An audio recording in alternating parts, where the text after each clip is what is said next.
Di mana letak prasasti Batutulis? Prasasti batu tulis sudah mulai diteliti sejak tahun 1806 dengan pembuatan cetakan tangan untuk Universitas Leiden, Belanda. Upaya pembacaan pertama dilakukan oleh Friedrich tahun 1853. Sampai tahun 1921 telah ada 4 orang ahli yang meneliti isinya. Akan tetapi, hanya Cornelis Marinus Pleyte yang mencurahkan pada lokasi Pakuan, yang lain hanya mendalami isi prasasti itu. Hasil penelitian Pleyte dipublikasikan tahun 1911. Penelitiannya sendiri berlangsung tahun 1903. Dalam tulisannya, angka tahun pada batu tulis di dekat Bogor, Pleyte menjelaskan. Dalam hal legenda-legenda dan berita-berita sejarah yang lebih terpercaya, Kampung Batu Tulis yang sekarang terarah sebagai tempat puri kerajaan Pajajaran, masalah yang timbul tinggallah menelusuri letaknya yang tepat. Sedikit kontradiksi dari Pleyte, meski di awalnya ia menunjuk Kampung Batu Tulis sebagai lokasi keraton. Teman-teman tolong subscribe dan nyalakan lonceng channel Momo Ayo Belajar ini supaya dapat informasi menarik lainnya. Terima kasih. Tetapi kemudian ia meluaskan lingkaran lokasinya meliputi seluruh wilayah Kelurahan Batu Tulis yang sekarang. Pleyte mengidentikan Puri dengan kota kerajaan dan Kadatuan Sri Bima Narayana Madura Suradipati dengan Pakuan sebagai kota. Babat Pajajaran melukiskan bahwa Pakuan terbagi atas dalam kita, jero kuta, dan jawi kita, luar kuta. Pengertian yang tepat adalah kota dalam dan kota luar. Pleyte masih menemukan benteng tanah di daerah jero kuta yang membentang ke arah Sukasari pada pertemuan Jalan Siliwangi dengan Jalan Batu Tulis.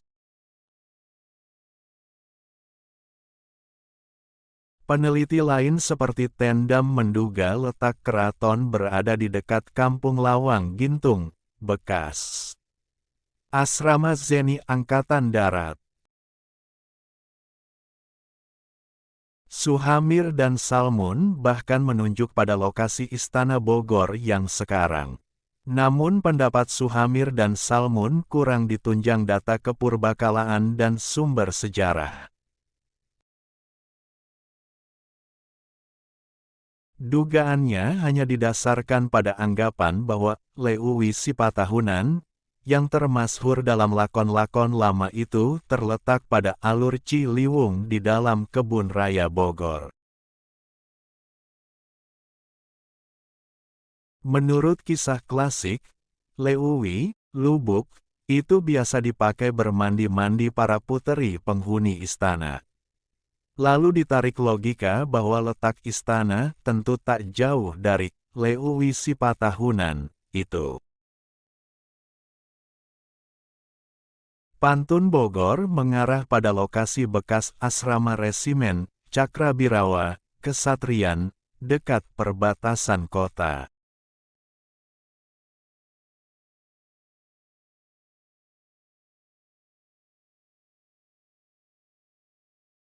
Daerah itu dikatakan bekas Taman Sari Kerajaan bernama Mila Kencana.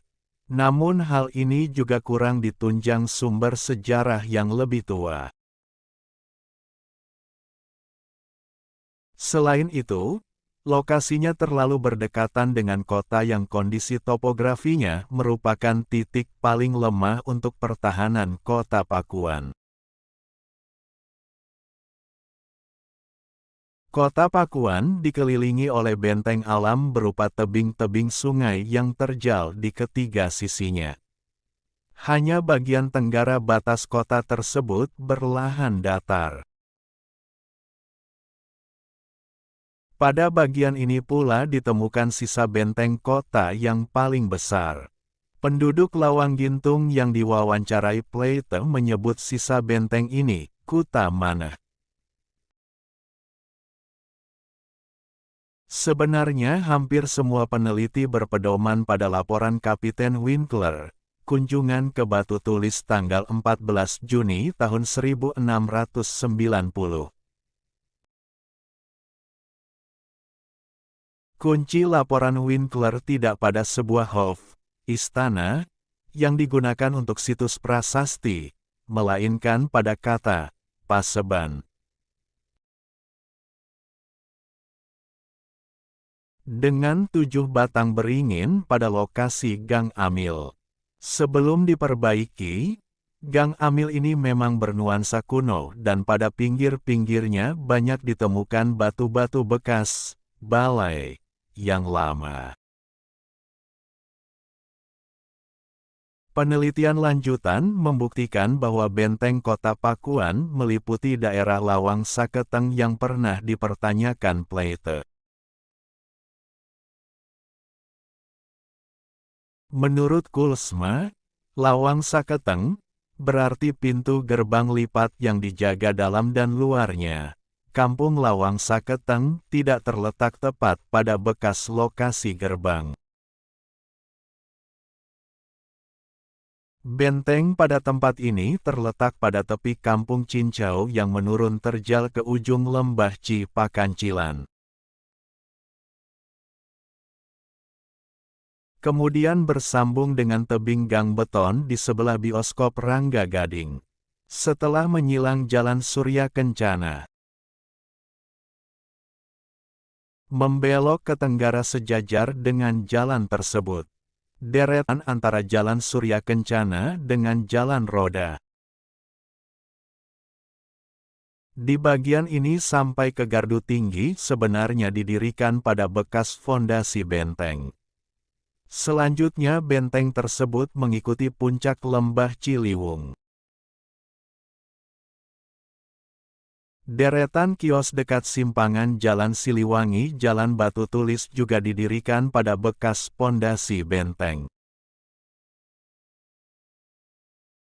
Di bagian ini benteng tersebut bertemu dengan benteng kota dalam yang membentang sampai ke jero Kuta Wetan dan Deredet.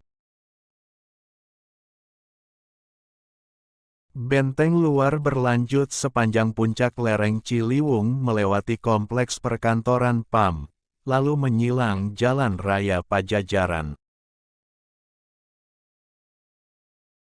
Pada perbatasan kota, membelok lurus ke barat daya menembus Jalan Siliwangi. Di sini dahulu terdapat gerbang, terus memanjang sampai Kampung Lawang Gintung. Di Kampung Lawang Gintung, benteng ini bersambung dengan benteng alam, yaitu puncak tebing Cipaku yang curam. Sampai di lokasi stasiun kereta api Batu Tulis. Dari sini, batas kota Pakuan membentang sepanjang jalur rel kereta api sampai di tebing Cipakancilan. Setelah melewati lokasi jembatan Bondongan, tebing Cipakancilan memisahkan ujung benteng dengan benteng pada tebing Kampung Cincau.